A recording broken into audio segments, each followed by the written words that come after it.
Hey crafters, it's Sarah with Craft Test Dummies, and I am back at the Ranger booth with Tim Holtz himself, and he is going to show us one of CHA's top 20 products this year, right. which is his brand new Marker Spritzer. It's pretty cool. All right. All right, so check this out. So this is a tool, like if you've been stamping for many years, you've seen this tool before, I'm sure. It's been kind of in like the underground market. It's where you say, where did you get this? It's a friend of a friend of a friend that got it. So I didn't invent this tool, but this is something that I really wanted to bring to the market. I haven't seen it out there. A lot of people can't get it anymore. I'm like, we need to bring it so everybody can get it. And I think it's also interesting that we've kind of reintroduced people to it. People that said, oh, I think I've had it a long time, but I think I got rid of mine or whatever. I didn't really know how to use it. So here's how it works.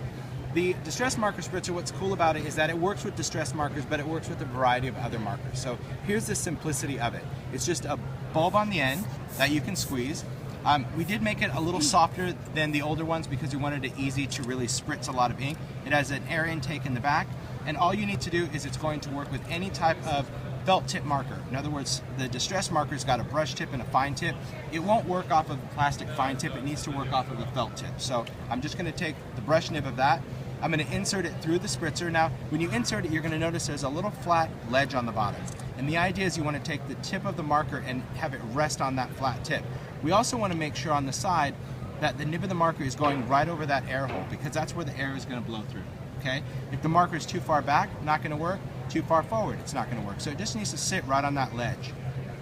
Once you position it, you're just going to take that little screw and tighten that down, just so the marker doesn't fall out. Okay?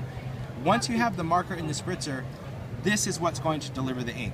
The spritzer itself, not the marker. So most people, when they want to use it, they're trying to point the marker on the surface. It's really about pointing the spritzer on the surface. And you hold it in your hand, and it's just quick blasts of air. That's it.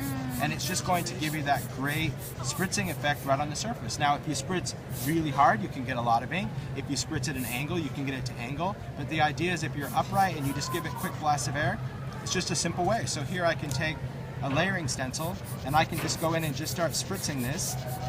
And just spritz, whatever colors you want. If I want to combine colors, I can swap this out, just add additional colors over that, slide that right in, just rest that over the top, and go in, and you could even layer your colors. I mean, it's just really simple, and it creates just a cool effect when you're working with stencils. And this is something that I would do over a distressed background, something I've already inked, or maybe something I've stamped to create an accent. I wouldn't do an all-over journal page with the marker. Now, people do ask, like, does it use more ink or does it dry up your markers? No more than if you were coloring with it, because it's just blowing ink right off the tip that's already there. It's not drying it out. But I do want to show you a cool feature about this. So if you have things other than a distress marker or water-based marker, what if you have larger markers? Something like this. What if you have different sizes of Copics or even paint pens? I mean, this is basically you're able to spray paint right inside. You can even take Sharpies, and here's how it works.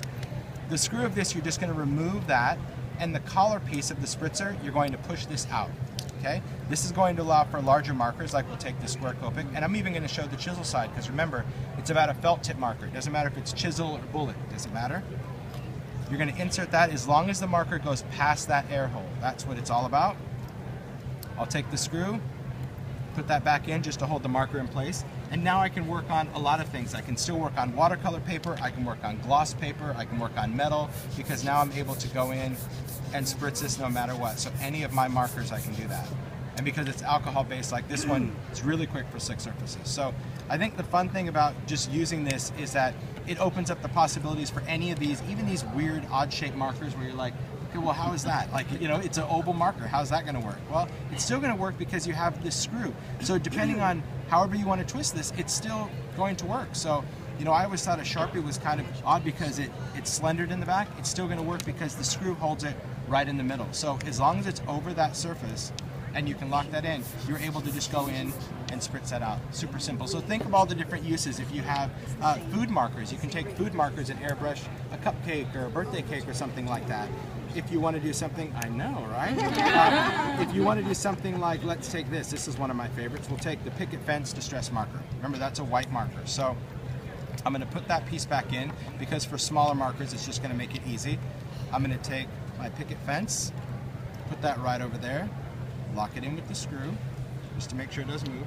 Let's take something like craft paper or black cardstock or something. Now remember, the Picket Fence is going to go on clear, and then when it dries, it's going to turn white. So you're gonna see just those little specks. Yeah, and so the more ink or more air you put out, I'll show you right here. Let me move this back just a bit, because I'll kind of focus it in one spot just so you can see. See, it's just that subtle little white speckle in there. Yeah. So if you wanted something like wetter, a lot of times people were saying, well, what about Christmas ornaments, or if I'm going to do a large box or a canvas and I want to use paint? Just take a paint marker. We're going to make spray paint. I like that. So even something like a Krylon, you're going to again remove the screw. Take this. Now if you have a paint pen, what I like to show is you want to make sure that there's paint in the tip. So any of those that are that feeding marker, you need to make sure that the tip of that is going to be saturated before you put this in, because remember, it's just blowing air and it's going to take the ink right off the nib of it. So you want to make sure that there's ink there. Sarah was asking about a water brush, if you could use it with a water brush. You can use it with a water brush, but keep in mind that once you basically blow the ink that's off the bristles of that, you're going to need to re-wet that. So for this, now we've got spray paint. So if we want to go in for that with gold paint, so now you have the ability to paint over a canvas or an ornament or a ceramic tile or anything. So really the spritzer tool is just limited to whatever type of marker. I love the fact that it's just kind of a new little gadget that's just coming to the market for everybody that allows you to get a whole nother use for something that you probably already have, some type of marker. So that's what's cool about the marker spritzer. Thank you so much, Tim. Thanks for sharing with us Craft Test Dummies. See you in Thanks. that round. Cool.